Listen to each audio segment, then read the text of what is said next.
WMBD is your local election headquarters, and with Election Day 2 months out, campaign ads are once again blanketing your TV screens.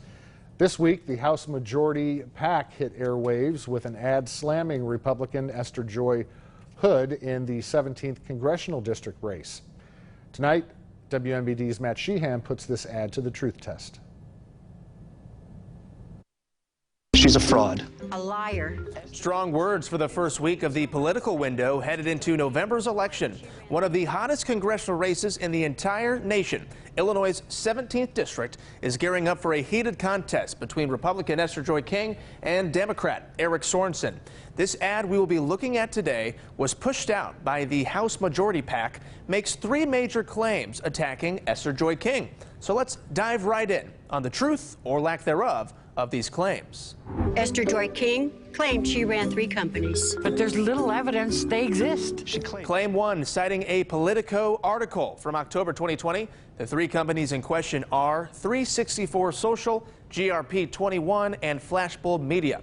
Politico's Illinois Playbook claimed they couldn't find 364 Social online in the article, which was the same when I looked today. Esther Joy King told Playbook the company had folded into GRP 21, which Playbook said, quote, also has next to no presence online either. I asked Esther Joy King's campaign about this matter. Her spokeswoman said, quote, before she was a JAG officer in the U.S. Army, Esther was an independent consultant who was working to start her own digital marketing firm.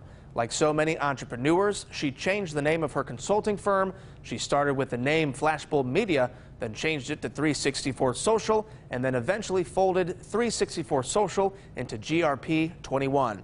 The campaign showed me the 1099 from GRP 21, although saying Esther is no longer involved. Claim 2 says this. She claims to serve on the board of a nonprofit. But get this. There's no public record anywhere. But there is. The House Majority PAC claims King listed herself as a board member of Simone's Kids.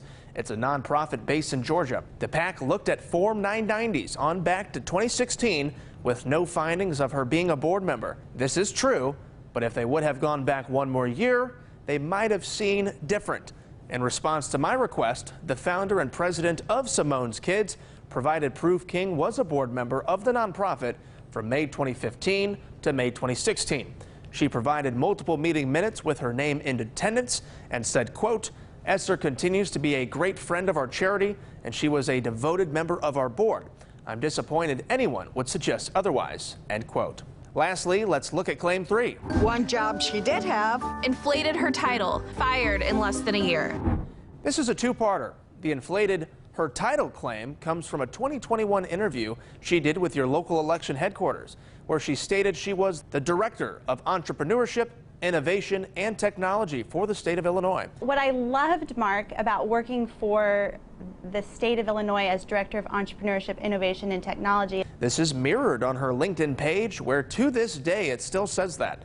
The House Majority PAC claims she was the Deputy Director, and by saying she was the Director, she was, quote, inflating her title. I pressed the King campaign on this. They told me the comment, quote, wasn't deliberate, it was an oversight. The second part, saying she was fired in less than a year, is true. The DCEO confirmed to me King was terminated, and even King's campaign told me, quote, her employment was terminated during the Rauner administration for poor cultural fit. While Claim 1 isn't necessarily false, it may not be as sinister as the ad makes it out to be. The King campaign was able to provide proof and paperwork showing the company did actually exist. But I will say each company is practically non-existent online. The second claim about the nonprofit appears to be a case of not fully doing your homework. A quick call or email to Simone's Kids founder could have easily answered the PAC's question. And looking back one more year could have shown she actually was involved in the organization. I'm deeming this claim false. The third claim is a tricky one. Her being fired was true, and as I mentioned before, it is something that King's campaign admitted to me.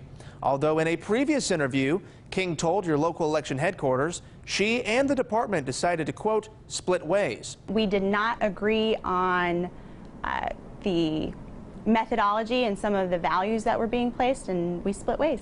There are some aspects of the ad that are true, one claim that's misleading, and some gray areas in between. Now, a quick reminder, the Eric Sorensen campaign, Esther's competition, had no role in the release of this ad. Reporting for your local election headquarters, I'm Matt Sheehan.